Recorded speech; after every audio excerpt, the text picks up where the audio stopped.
Welcome to the NBA Coast to Coast podcast brought to you by thelines.com. Coming to you from the West Coast, Josh Lander, joined by Nate Weitzer. He's on the East Coast, and we are back after a little Thanksgiving break since last Wednesday. Hopefully you have all had some success and some turkey since then.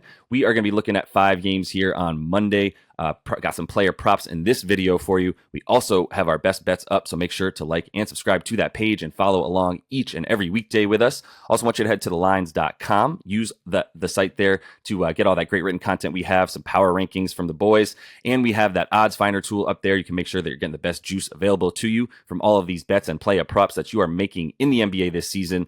Nate, let's kick it off with, I believe, the first game of the night, or one of the first games of the night there in Detroit. Yeah, the Pistons trying to stop this losing skid here, 13 straight. Luckily for them, the Wizards have lost about 8 straight as in their own right and might look even worse depending on what metrics you look at.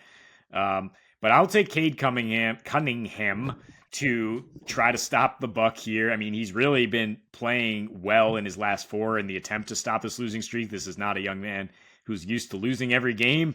And, you know, you've seen the usage and the assist rate spike. So I will go with the core bet here, 31.5 points and assists, which is high, but I honestly think he probably scores close to 30 on this Washington defense.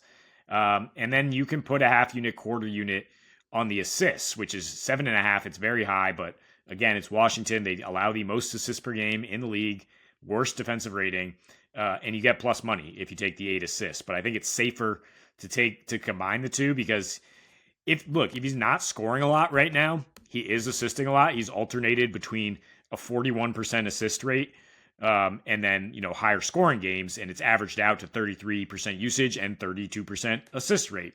That includes in these 4 games, 3 of them tough matchups: Cleveland, Denver, Toronto. He gets Indy last Friday and goes for 31 and 5 dimes in a good game environment. The fastest paced team in the league. Wizards are the second fastest paced, but their defense even worse, dead last in the league. And particularly the point guards, they allow the second most assists, as you would expect, 5th most points. Jaden Ivey's back, which actually has done a slight increase in the assists per game for Cunningham. And even recently, I mean, this season, if you look at the smaller sample size, last 4 at home with him, averaging 9 assists per game with Ivey in the lineup. The Pistons are still missing some depth outside of them, still not ready to debut Bojan, Joe Harris, Monty Morris. So it is still these 2 young guards, seeing what they got here. And, Jordan Poole might not play. You'd love to see it if he does from a defensive perspective, but not like the Wizards have many lockdown guys here to deal with Cade. And I think at home, almost want to take the Pistons here to just finally get a win. And I think they need Cade to lead the way, obviously. Yeah, I don't understand why the Wizards aren't giving up more points from the perimeter. Like, they are giving up plenty, but they're actually just giving them up a lot on the wing. And I mean, Cade is 6'6". Like, he's built like a big, small forward playing point guard. He's definitely the type of guy to get down there against whatever little guards, basically, that Washington wants to throw at them with their lack of height and defense back there. So it's probably just going to be a lot of them getting into the lane and then deciding what he wants to do from there. Does he want to hit his super smooth 12-footer, or would he like to pass off to one of his guys down low? Perhaps Pogo Sticks is jumping over somebody and he can just throw it at the rim for him. So all of these things for Cade are a good bet tonight. I've got to go with an under of the best player in the NBA, Jokic, under 10.5 assists. Do with this what you will. He's gone under in his last 5 versus the Clippers. That was my first thought when I looked at it. This is a good bet because he doesn't dime up against the Clippers. He averaged 8 in his last 5. He's only averaged 11 potential assists versus this team since last season when they played. That's he'd have to assist every single time he had a pass on a potential assist, right? That's not realistic.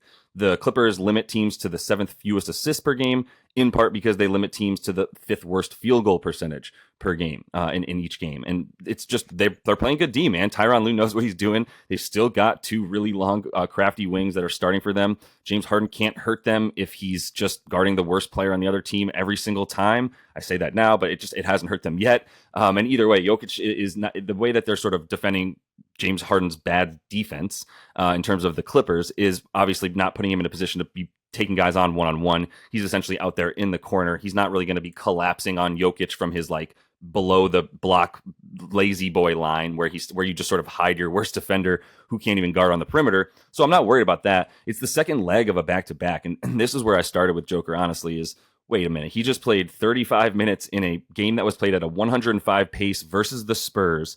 39 points, shooting 29 times. His usage rate was up around 40%. 9 assists in that one, still went under. And just the 5 free throw attempts, meaning he worked for those points, dude. He didn't get to the line and get them. He went 5 for 5, and that was it. And the other 35 or 34 points, rather, came from all those field goals. In his last 8 games where we've been without Jamal Murray, his potential assists actually go down, which might seem like it doesn't make sense because Jamal's not in, so he's got to dish more, but he actually has to score more. His usage goes slightly up. He gets 3 more points per game. He gets like half an assist more per game, but it's still not even at 11 assists, which is something that's just going to be a lot harder to do without a good player like Jamal playing off of him, rather than thinking, oh, well, the point guard's out, so Jokic is gonna assist more. It's like, no, it doesn't work that way. The potential assists actually go down. He was at 16 potential assists when Jamal Murray was playing earlier in the season. That's dropped by 3 in those last 8 games. So love you, Jokic. You're still my MVP, but got to go under 11 assists in this one. Is this number up officially, or are you projecting it? Yeah. Are you Okay. not finding it? No. I mean, I just haven't seen an injury report from the Nuggets yet, and you read off his numbers of what he did last night, and I wouldn't be surprised if he doesn't play tonight. Oh, That's why, yeah, got you. which obviously hurts you neither way, but yeah.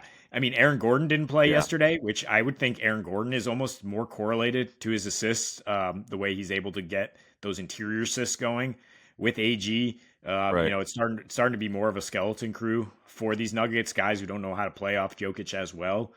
So I don't hate it. I think over on his rebounds would be a savvy play if you somehow go in between the two, because the way the Yeah. Clippers are playing, yeah, it's been choppy, low scoring games. 220 total here, might go under, and with Gordon out, he'll have to board up more.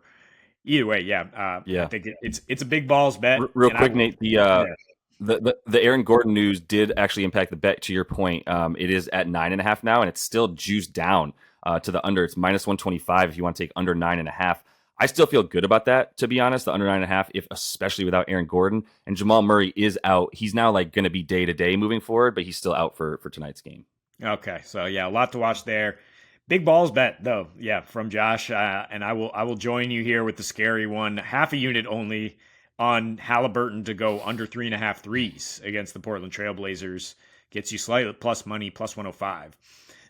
Initially, I mean, my thought is they don't need Halliburton to go off the way he has the last few games, the way you've seen him draining 7 threes to beat the Sixers, matching points against a Right. Portland team that's the lowest scoring team in the NBA. I mean, this is a matchup where the Pacers are going to showcase their depth, get up and down the floor. He's going to get points and assists. Like, I'd be scared to go under 24.5 points, which is where he's at. But I don't know if he's going to be gunning from 3. Portland is a team that limits 3-point attempts over everything, allowing the 4th fewest attempts, and even lower recently in their last 3 games, allowing just 30 attempts per game. For what it's worth, in 7 matchups with Portland, Halliburton's only averaging 1.7 triples on 5 attempts. Not a great percentage. He's 5 for 14 in his 2 against Portland with Indy. He's only averaging 11 points per game in those 7 games. I don't put too much stock in it. I mean, he's on an incredible heater right now. He's cooking. But I do put stock in Portland's defensive approach, which is to funnel things inside. Josh mentioned some things in the best bets that Indy should be scoring and scoring effectively in transition, but I think that if sometimes when you score that efficiently, you don't have to shoot threes, or Halliburton doesn't have to be the one doing it. He can be setting guys up. So we'll see where the attempts are at. But 4 threes is a lot, especially if you get a game that's over in 3 quarters, because the way the Pacers score and the way the scoring discrepancy is in terms of these 2 in points per game, I don't know if he has to play in the 4th quarter here, and then it would be easier to cash your under. Yeah, I don't hate it. It's so many. Everything is so freaking high in this game, and the Pistons and Wizards game. I feel like maybe the books have been getting killed on some overs, and they just keep flying them upward. Or they just see everybody being like, "Oh, the Wizards, they don't play defense," and oh, the Trailblazers, they suck as well. It's like I get it. it's just so high, man. Like at some point we got to start turning around on these overs for these high scoring games and go like the blowout possibility is so high in this one. Things like that come into play. The margins for the overs are really starting to get very, very narrow, and the unders become very, very sexy. So let me go with all that said and just take a little over though on something that's juiced way down to the on the over there. Which is AD blocks. Anthony Davis, 2+ blocks. It's minus 185 on DraftKings, which, by the way, little trick. If you take over 1.5 blocks for Anthony Davis on his core line, it's minus 190. If you take 2+ blocks, it's minus 185. If you go to alt and just hit 2+, it doesn't make any sense, but you get half a cent there. So go ahead and take it. I would also ladder it up with 0.3 units on 3+ blocks. That gets you up to plus 160.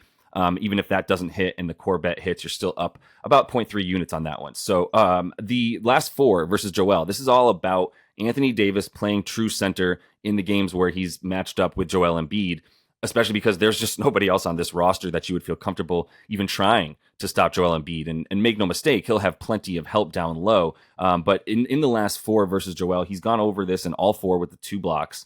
He's gone over the 3 at least in 3 of the last 4.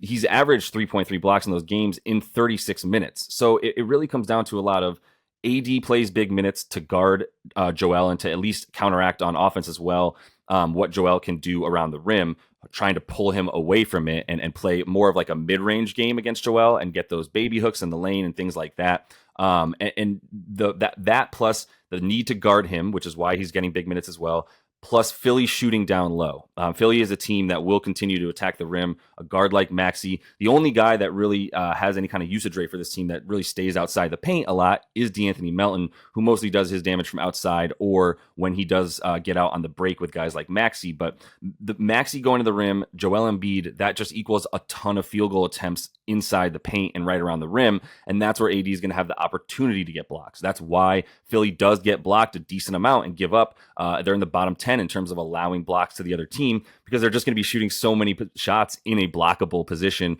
close to the basket on the floor, etc. So all of this just combines to go like, this is a pretty good bet for AD. It's juiced all the way down, but I think the 3 blocks is still a good bet because like even in without this game in there, in his last 10, AD is also getting the 2 blocks 70% of the time. He's getting 3 blocks 60% of the time. I think it's a solid play here. Can I get you to come around then on Lakers covering 6? If AD's down there getting multiple blocks, making it tough on Embiid down the stretch. I think my favorite angle for this game is that expectation and the clutch numbers from the Lakers defensively to say live bet the under. We see a lot in the NBA right now, fast, free-flowing games. But then in these matchups, especially when you have two teams with legitimate, contention ability, that you see it really slow down and turn into sort of a playoff game, and the live totals drop from like 240 to like 232, and it's just like, wow, this is going under as long as we don't go to the free throw line. Lakers' second fewest free throws allowed recently and fewest on the season. So that would be my way to watch this game here on a small slate. Yeah, I'm with it. I mean, I even considered AD like 23.5 points because I do think he tries very hard in these scenarios and has gotten that in his last 2 facing JoJo with 31 a game over the last couple of times they've faced off, including last season.